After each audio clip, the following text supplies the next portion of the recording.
So, Annabelle, I see Amy McGrath up there. Are you from Kentucky? I am, yeah. Oh, wow. That was an interesting race. It was. Yeah, And were you a volunteer, or you just have the sign up in your room?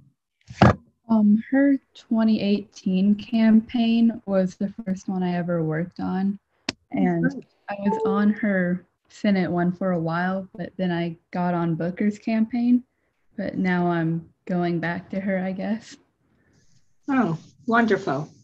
And I see Samantha and Eliza and Sam. So the way these sessions are set up, I don't know how they were described, but when we do them in person, we kind of have these tables in the big cafeteria or whatever, and anybody can go to whatever table they want. Eliza, so I can talk about my own experience, or I can, if people have questions, I can answer those. I think Sam, good to see you. Congratulations. And here's Hannah. So Hannah and I have had a chance to volunteer together over the years. So I know Annabelle's from Kentucky, and I've got the good visual reminder with the Amy McGrath sign. And Eliza, I can't quite see any of your photos, so you want to give a quick intro to where you're from? I'm Eliza. I'm from Madison, Wisconsin. Madison. So you're disappointed that the convention's not going to be in person. Yeah, I was gonna try to volunteer, but I don't think. I mean, obviously they're not gonna have volunteers because they're not going to have anything that's terribly meaningful this year. And so, Sam, if you have a second, do you want to say a couple of sentences about your where you're from and what kind of campaign volunteering you've done? Yeah, so I'm from South Carolina. I worked on a couple, sorry, the background volume might be loud. I worked on a couple campaigns last summer, city council race that actually won and ended up flipping our city council blue, which was a big deal in South Carolina. And then I worked on Pete Buttigieg's campaign a little bit, and then ended up switching to Warren later, which was a good switch in my opinion. And then now I volunteer for Jamie's campaign a little bit in South Carolina, but yeah. Oh, Jenny Harrison? Yes. Yeah. So as a DNC member, I've had a chance to get to know Jamie a little. Super nice guy. Just somebody who's really really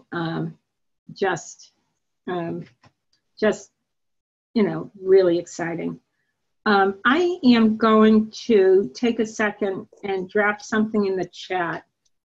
I think I'm dropping something in the chat.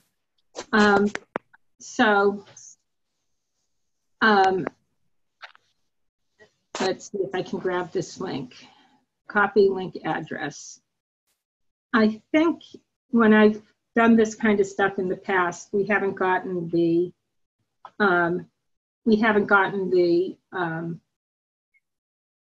sound to come through. But why don't I just have a moment of, I don't know what you want to call it, but have a moment of giving you an idea of what some of the payoff is if you become a superstar campaign. So why don't people click through for the first minute or two of that video I just posted?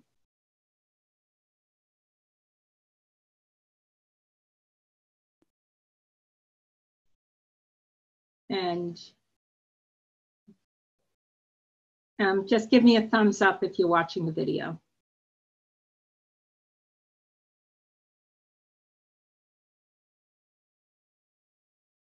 So we'll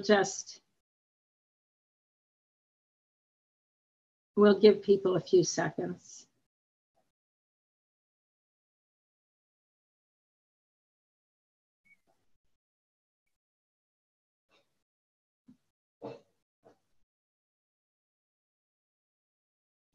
when you've had enough, just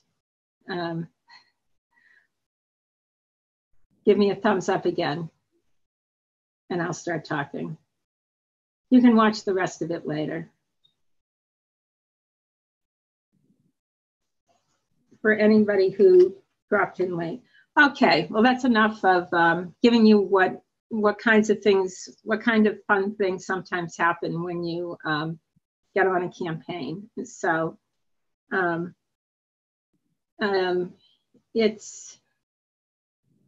so that was Elizabeth Warren in May when I was stepping down. So at the state committee meeting where my successor to the Democratic National Committee was being elected, to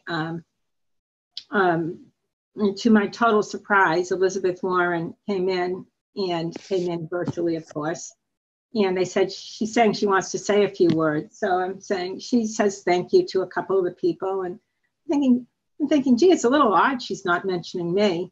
And then suddenly she launches into that speech and it's like, wow, that's kind of exciting.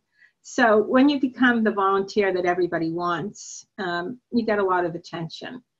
And so what I was instructed to speak about was how to be the all-star volunteer that every candidate knows and wants. And the way you do it is by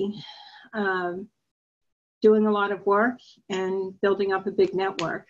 So I spend a lot of time knocking on doors and spend a lot of time doing Democratic Party infrastructure work. And I spend a lot of time doing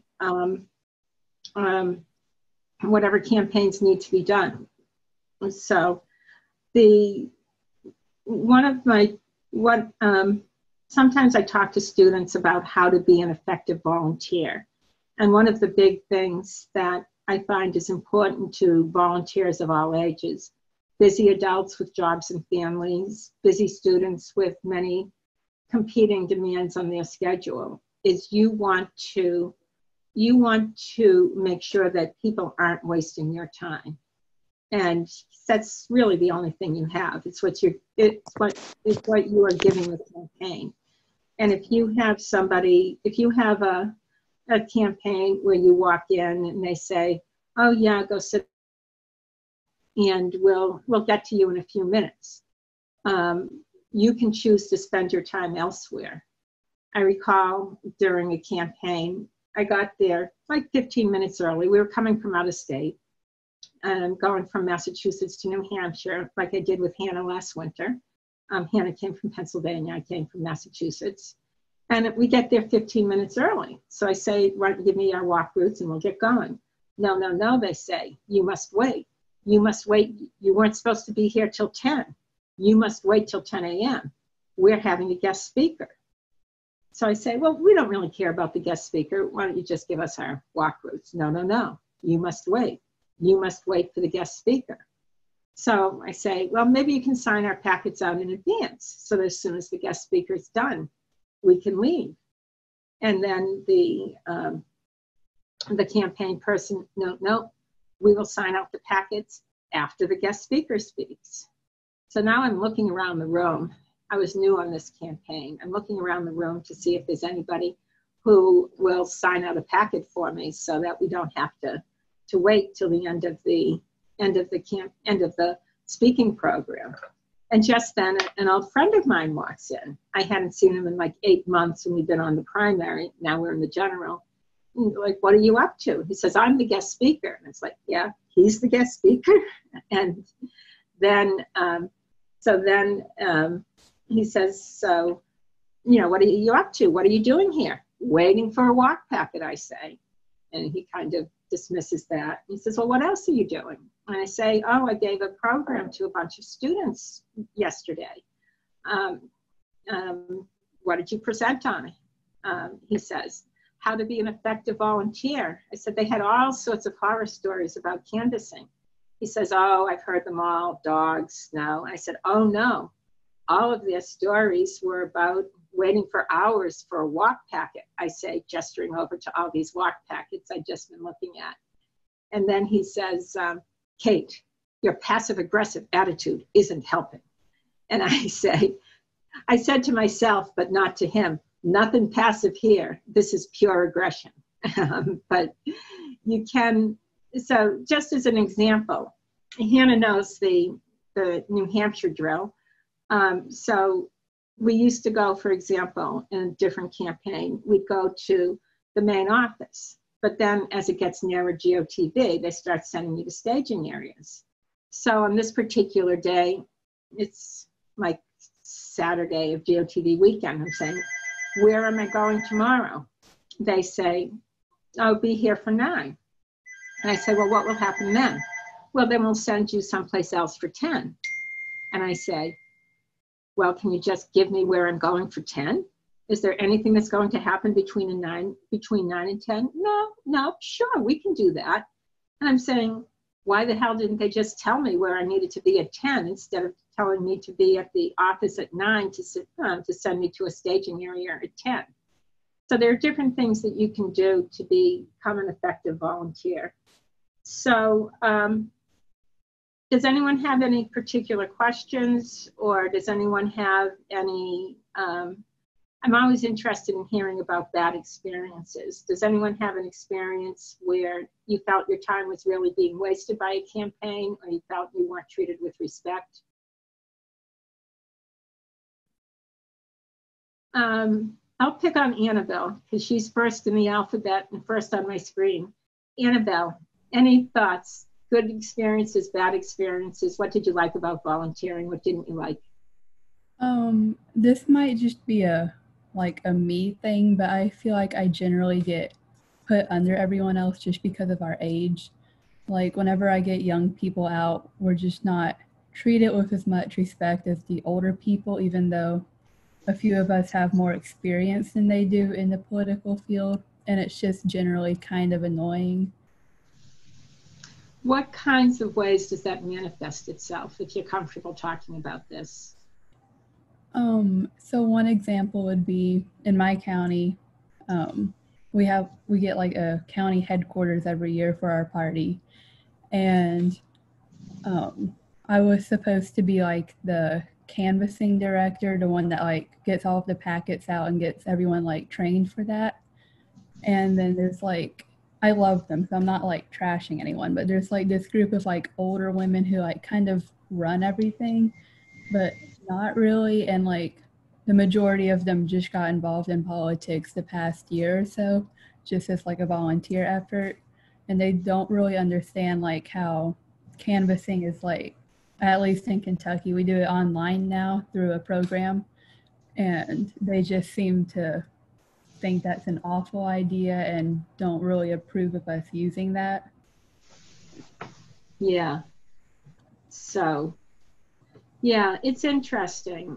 In the Warren campaign, and so, Sam, you had said that you transitioned to the Warren campaign, but the Warren campaign in New Hampshire, towards the end of the campaign, did something that was really interesting.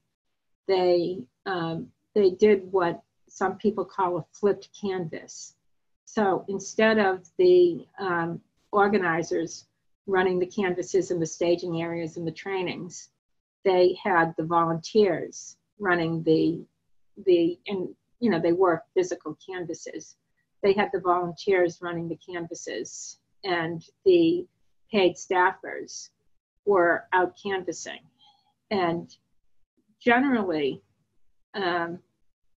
it worked really well in general,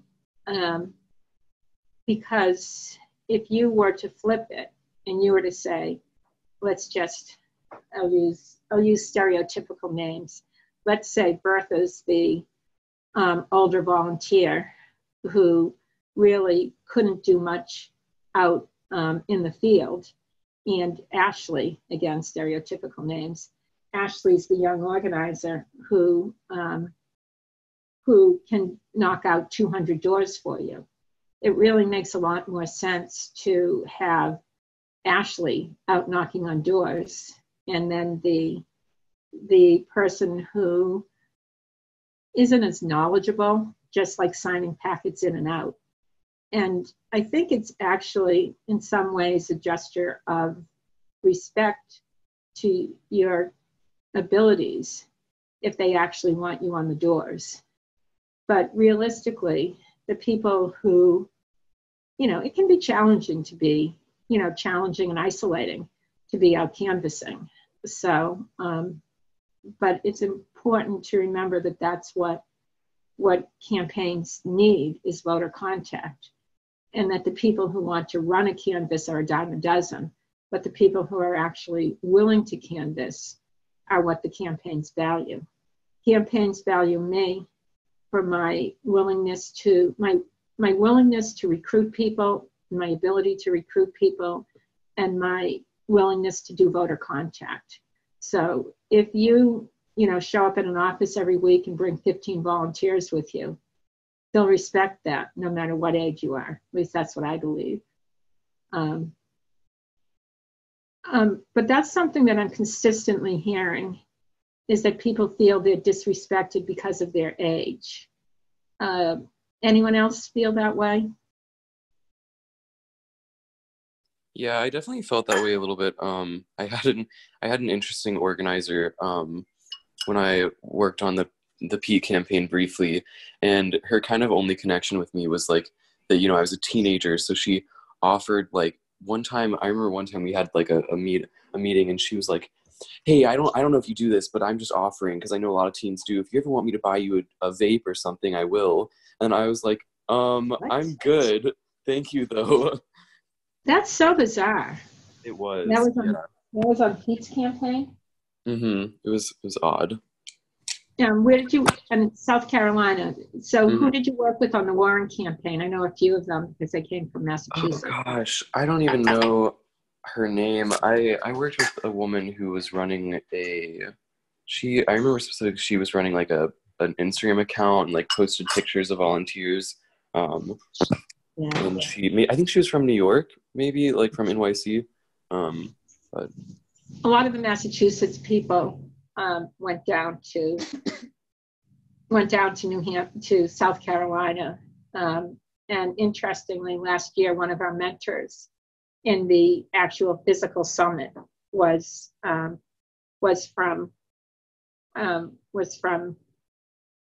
staff in South Carolina. So so that was, whereabouts in South Carolina are you from?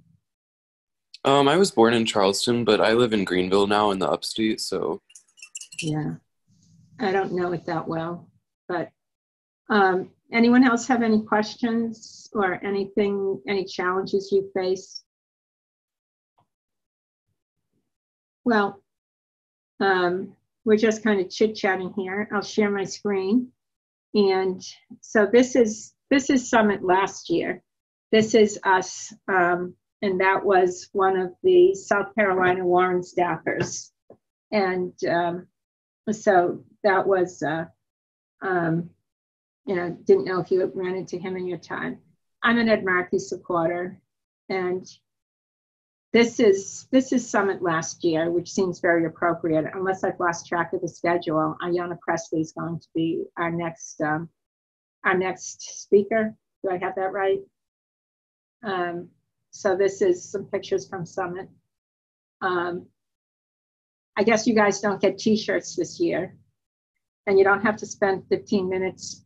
It takes a full half hour to get everybody posed for that photo.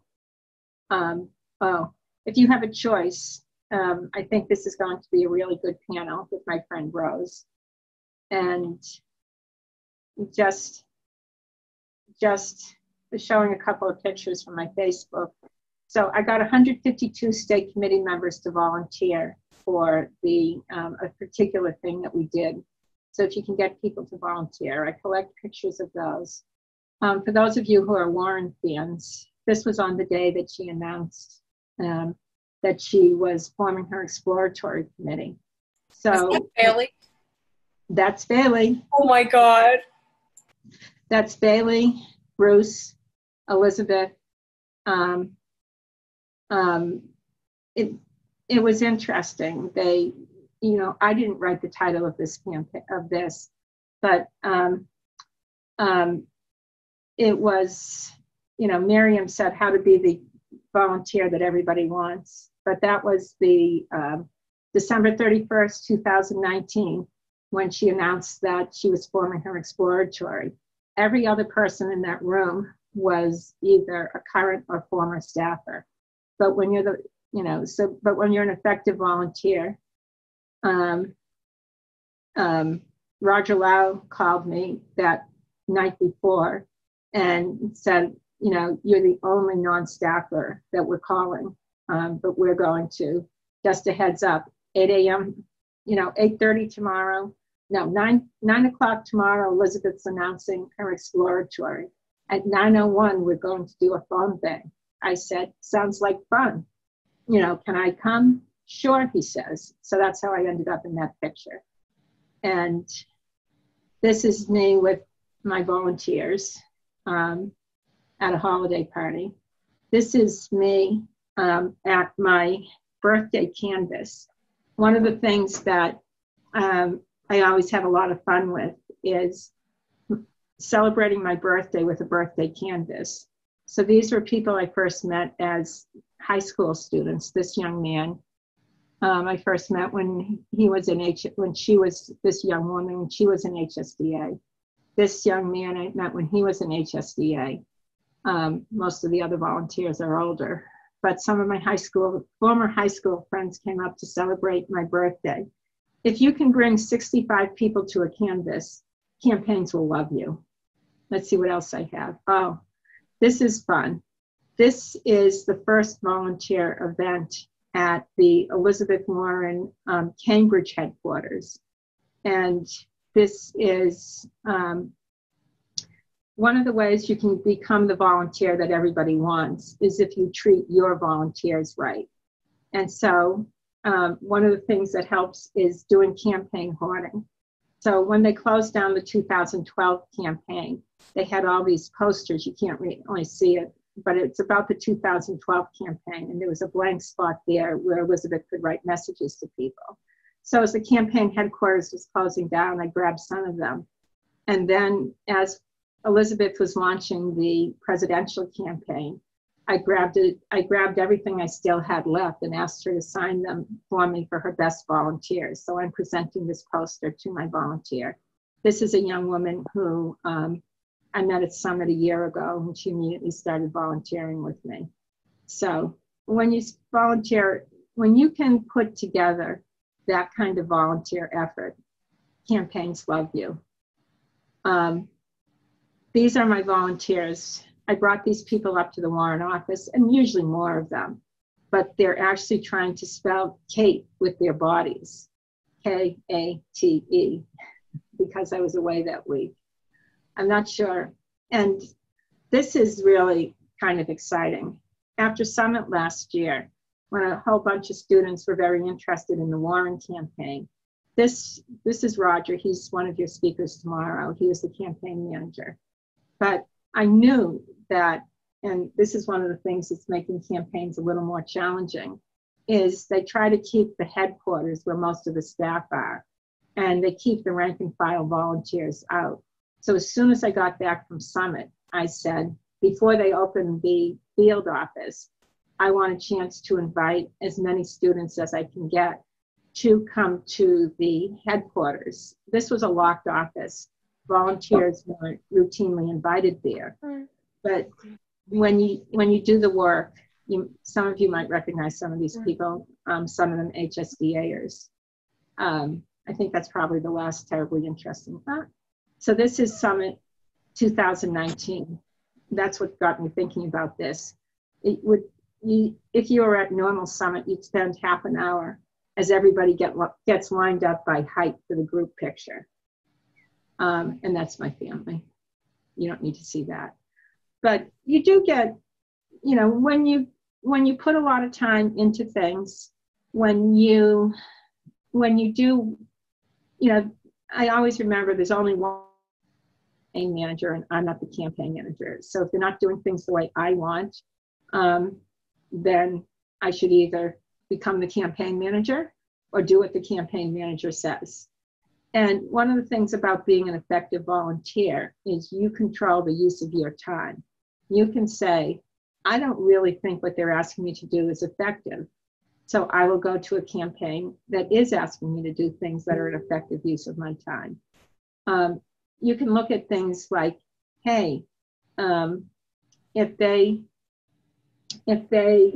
want me to sit through the same training every week, maybe this isn't the best campaign for me.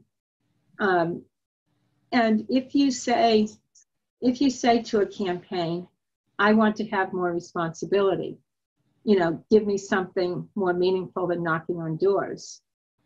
It might happen, might not. Nothing to lose by asking. But if you say, hey, I see a lot of people are struggling with how to set up an action ID. And I think that having people do this takes too long. Why don't we assign somebody who will actually, set the action ID up in advance so that when people walk into the headquarters, we have a station and the people go to this station and we have them set up the action ID while everybody's waiting instead of doing it afterwards. And I will be the person to help with that. If you say, I want to do more, you're making yourself, potentially making yourself a problem to them. If you say, I want to do more, and this is what I want to do, and all I need is this, then you'll be more effective. We're getting close to the 3:58 time. I'm not sure that that's what people wanted to hear, but I'm going to do this session again. So anyone have any suggestions, you can put them in the chat. If anyone wants me to talk to them individually, happy to chat individually. I'll put my phone number here.